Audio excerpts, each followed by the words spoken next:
Maybe it's just out of gas. It's not out of gas. Maybe the battery's dead. Great, then we can have a double funeral. I think I know somebody who might be able to help us.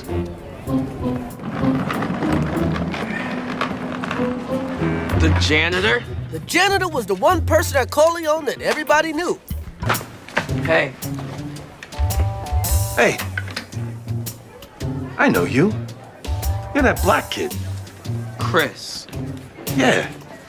So, can you do me a favor? Well, that depends. You got $5?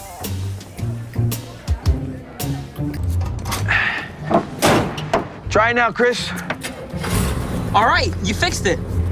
No problem. That'll be $5. Already gave you 5. That was for the favor. This is to keep my mouth shut. Nice doing business with you.